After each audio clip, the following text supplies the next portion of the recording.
तो फिल्म की शुरुआत होती है हैलोवीन के एक हफ्ते पहले से। हैलोवीन यानी एक ऐसा त्योहार जब बच्चे अलग अलग हुलिये बनाकर फिरते हैं, जिनमें वो अजीब से कपड़े पहनते हैं और चेहरों पर मास्क लगा के फिरते हैं। फिर अब हम एक बच्चे को देखते हैं जिसका नाम पीटर है। वो स्कूल जाता है जहाँ हमें पता चला कि उसका कोई भी दोस्त नहीं, उल्टा उसे कुछ बच्चे परेशान करते हैं और वो हमेशा अपने में ही खोया रहता है। बेचारा अपना हर वक्त अकेले ही गुजारता है। जब वो घर आया तो वहाँ भी चुपचाप रहता है, बाहर भी कभी नहीं जाता। फिर हमें उसकी मोम डैड दिखाए गए जिनकी आदत को हम समझ पाए कि वो बहुत ही ज्यादा फिक्रमंद मोम डैड है, जो पीटर की हिफाजत के लिए हमेशा परेशान रहती है। तो इसी वजह से उसे घर से बाहर भी जाने नहीं देते। वो पीटर को भी यहाँ दोस्त बनाने से मना करते हैं। अब एक रात जब पीटर सोने लगा तो उसे कमरे की दीवार के पीछे से ऐसी आवाजें आई जैसे दूसरी तरफ से कोई दीवार को बजा रहा है। वो खिड़की के पास आकर बाहर देखने लगा तो उसे काफी डर लगा, इसीलिए जल्दी से भागकर अपने मोम डैड के पास आ जाता है। उसकी मोम उसे वापस कमरे में लाई और अब जब उन्होंने दीवार पर कान लगाकर सुना तो आगे से कोई आवाज नहीं आई, जिस पर वो पीटर को कहती है ये तुम्हारा ख्याल होगा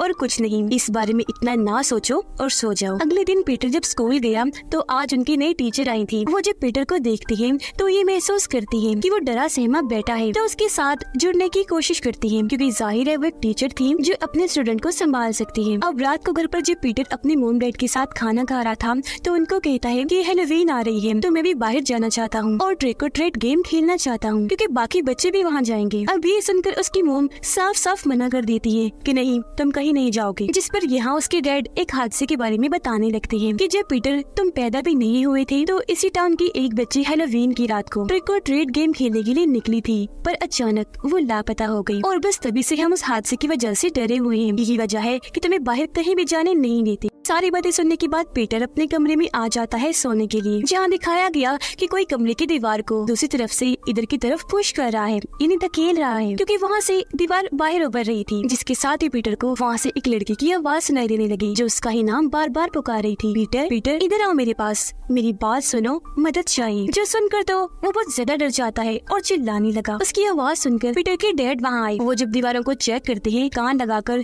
तो सब नॉर्मल ही था, कोई भी आवाज नहीं आ रही थी। और आज रात फिर से वो पीटर को समझाकर बहलाकर सुला देती है, हालांकि पीटर अभी भी काफी डरा हुआ था। अगले दिन उसके डैड सारी दीवारों के आगे चूहों को मारने वाला जहर डाल देते हैं और पीटर को कहने लगे कि शायद दीवारों के उस पार चूहे हैं जो शोर कर रहे हैं, जहर से मर जाएंगे तो फिर तुम्हें आवाज नहीं आएगी, इसलिए मेरा बच्चा अब तुम्हें डरने की कोई जरूरत नहीं है। अगले दिन पीटर जब स्कूल में था तो आज उनकी नई टीचर बच्चों से ड्राइंग करवा रही थी। पीटर यहाँ अपने कमरे की ड्राइंग बनाता है। उसने घर जैसी ही दीवार बनाई थी और उस पर लिख दिया था हेल्प मी, यानी मेरी मदद करो। एक बच्चा भी बनाया था जो वो खुद था। तो अब उसकी ये ड्राइंग देखकर टीचर काफी फिक्रमंद हो जाती है कि वो मदद क्यों मांग रहा है, इसीलिए वो अगले ही दिन पीटर के घर गई ताकि जान सके कि सब ठीक तो है। जहाँ टीचर की मुलाकात पीटर की मोम से हुई, जिन्हें टीचर का घर तक आना पसंद नहीं आया। वो उससे अच्छे से बात नहीं करती, कहती है कि पीटर थोड़ा अजीब बच्चा है, कुछ भी सोचता रहता है और फिर उसकी ड्राइंग बना देता है। तो इस सिलसिले में आप परेशान ना हो और घर तक तो बिल्कुल भी मत आइएगा। फिर उसकी मोम गुस्से में पीटर के पास आई और ड्राइंग दिखाते हुए पूछने लगी कि ये क्या है, तुमने हेल्प मी क्यों लिखा, आखिर तुम किससे मदद मांग रहे थे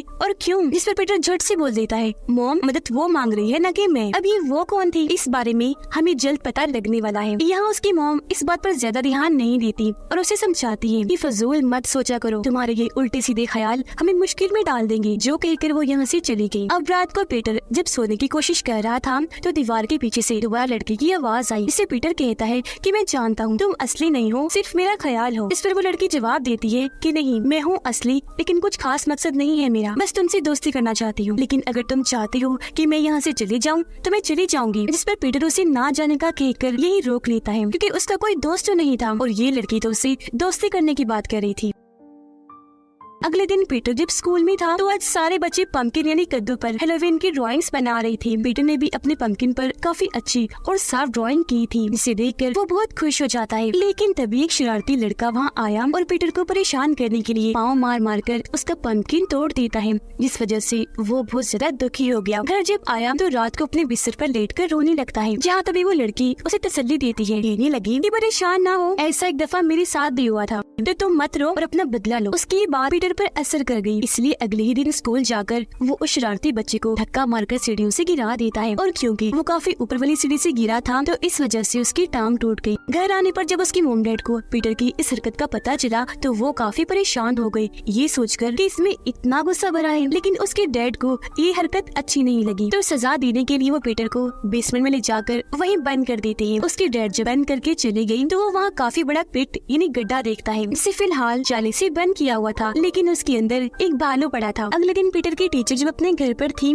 तो वहाँ उनसे मिलने स्कूल के प्रिंसिपल आए, जो टीचर को कहते हैं कि आपको ऐसे उनके घर जाना नहीं चाहिए था। उन्हें काफी बुरा लगा है। इस पर टीचर जवाब देती है कि मुझे पीटर की फिक्र थी इसीलिए मैं गई, और मुझे तो उसके मुंह में काफी अजीब लगी। इस पर प्रिंसिपल कहती है कि अगर आपको उसकी फिक्र है तो हम यही स्कूल तक ही रख लेंगे, उनके घर नहीं जाना। उनके जाने के बाद टीचर सारे बच्चों के टेस्ट चेक करती है, और क्योंकि पीटर की फिक्र तो उन्हें पहले ही थी तो टेस्ट देने के बहाने वो उनके घर जाती है, जहाँ वो तो बेसमेंट में बंद था। लेकिन ये बात टीचर को पता नहीं थी। यहाँ उसकी मॉम डैड टीचर से बात करते हैं और हम उसके डैड का बड़ा ही अजीब बर्ताव नोटिस कर पाते हैं। वो हाथ में हथौड़ी लेकर घूम रही थी, उनकी बाजू पर चोट लगी हुई थी जिससे बहुत तेज खून निकल रहा था। पूछने पर वो बताते हैं कि मैं चीजों को ठीक करने का मुरम्मत का काम कर रहा था, बस ये चोट तब लग गई। अजीब बात ये थी कि उन्होंने पीटर का स्कूल भी छुड़वा दिया था। अब रात को मॉम पीटर को बेसमेंट से बाहर निकालकर उसे अच्छे से खिला पिलाकर सोने के लिए भेज देती है। वो जैसे ही गए अकेले होते ही पीटर दीवार के पास आया और वहाँ खटखटाने लगता है। तब वो लड़की फौरन आई और उससे बात करने लगी। कहती है मुझे भी तुम्हारी फिक्र है पीटर, इसलिए मेरी बात गौर से सुनो। मॉम डैड से संभाल के रहना, क्योंकि जैसे वो दिखते हैं वैसे है नहीं। वो ऐसे जाहिर करवाते हैं ना कि तुमसे प्यार करते हैं, परेशान रहते हैं, पर ये झूठ है। जिसके साथ ही वो यहाँ ये राज खोलती है कि मैं भी और कोई नहीं बल्कि तुम्हारी बहन हूँ, जिसे सालों से यहाँ पर कैद किया हुआ है, और मैं कब से उस वक्त का इंतजार कर रही हूँ जब तुम थोड़े बड़े हो गए, दीवार पर लगी घड़ी हटाओगे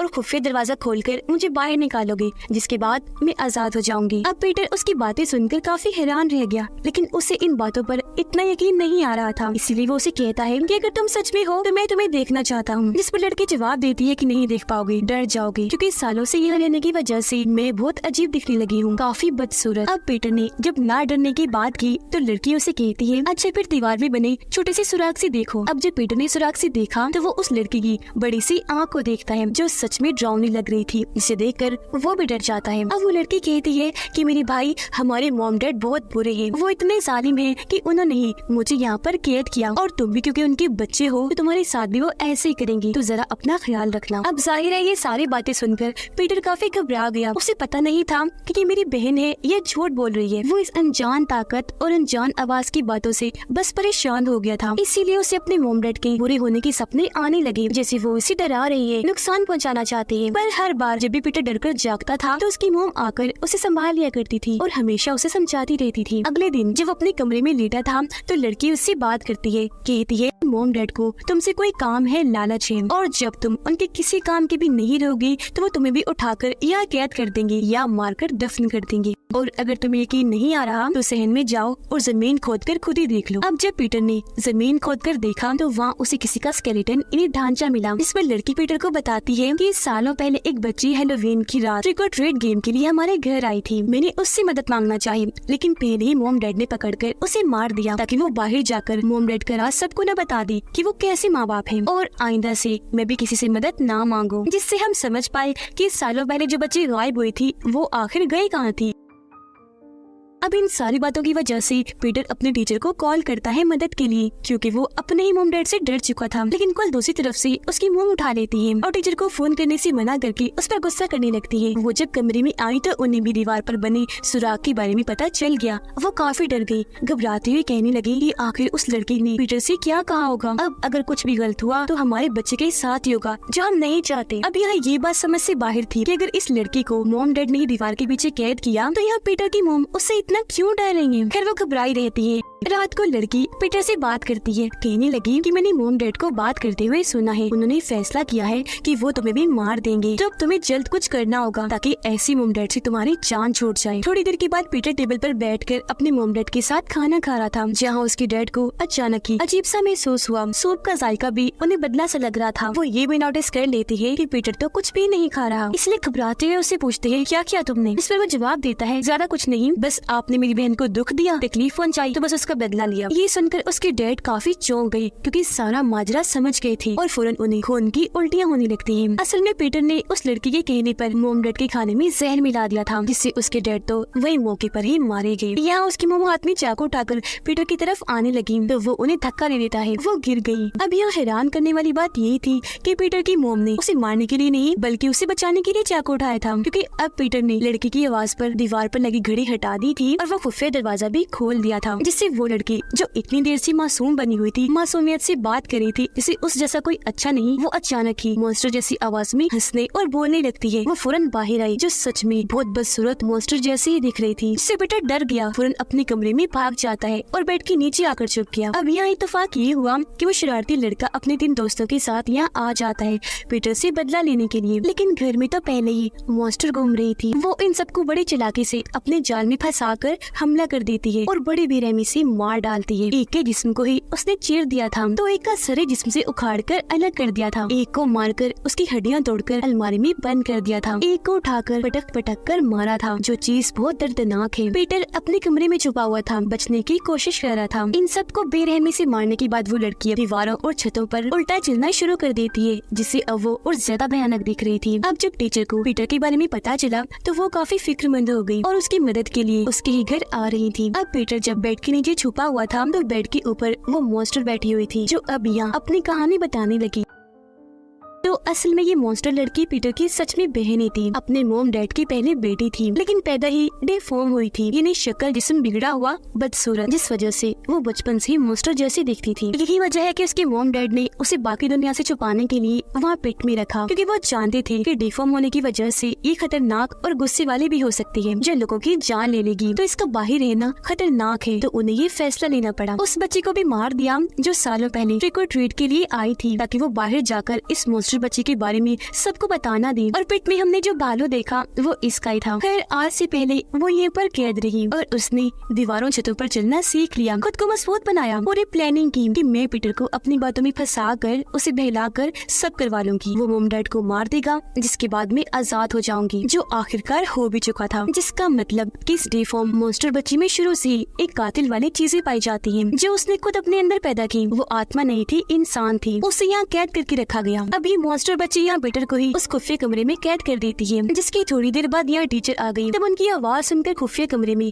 दीवारों के पीछे से वो उन्हें आवाज लगाने लगा। तब टीचर जल्दी से वहाँ आकर दीवार तोड़कर उसे बाहर निकाल ही देती है, लेकिन तभी मॉन्स्टर लड़की यहाँ आकर दोनों पर हमला कर देती है। वो पीटर को पिट में फेंक कर बाहर टीचर से लड़ने लगी, लेकिन पीटर यहाँ होशियारी करता है। वो उसके लंबे लंबे बालों को पकड़कर ऊपर आने की कोशिश करने लगा, फिर अपने टीचर की मदद से दोबारा उसे पिट में फेंक कर उसे वहाँ पर कैद कर देता है। इस सब के बीच हमने ये देख लिया कि वो लड़की असल में पीटर से नफरत करती है, हालांकि वो उसका भाई है। नफरत करने की वजह ये थी कि पीटर हर लिहाज से ठीक था, प्यारा भी था, लेकिन वो लड़की मॉन्स्टर जैसी दिखती थी। माँ बाप के उस प्यार के लिए वो बचपन से तरस रही थी, जो उसकी जगह पीटर को ही मिल रहा था, क्योंकि हर चीज की गवाह वो खुद थी, सब सुन सकती थी, देख सकती थी, जो चीज उसे बहुत दुख दिया करती थी। यही वजह है कि उसकी मोम डैड हमेशा पीटर के लिए परेशान रहती थी, क्योंकि वो जानती थी कि हमने अपने ही घर में बहुत बड़ा राज छुपा के रखा हुआ है। असल में वो बच्ची जो यहाँ आई थी उसे मोम डैड ने नहीं बल्कि पीटर की इस मॉन्स्टर बहन ने मारा था, तो इसलिए मोम डैड ने उस बच्ची को यहाँ ही दफना दिया, ताकि ये बात यही राज बनी रहे, इस बारे में किसी को पता ना चले। ऐसा करने के बाद उन्होंने अपनी डिफॉर्म बच्ची को भी बेसमेंट वाले पिट में बंद कर दिया, ताकि वो पीटर को कभी भी नुकसान न पहुँचा दे। अब पिट बंद होने के बाद वो पीटर को कहती है कि चाहे तुम या मैं कहीं भी चले जाएं, लेकिन मैं तुम्हारा पीछा नहीं छोड़ूंगी। मेरा जो मिशन अधूरा रह गया है वो पूरा होगा, यानी कि आगे कभी भी मौका मिलने पर मैं तुम्हें खत्म कर दूंगी। ये बातें सुनकर पीटर काफी डर गया और हमेशा ही हम उसके पीछे उसकी बुरी मॉन्स्टर बहन को देख पाए। इसे पीटर महसूस करता था और सोचता था कि वो कभी भी मुझे खत्म करने आ सकती है, और क्योंकि अब वो अकेला रह गया था तो टीचर उसे गोद ले लेती है। इस फिल्म की कहानी यहीं पर खत्म हो जाती है।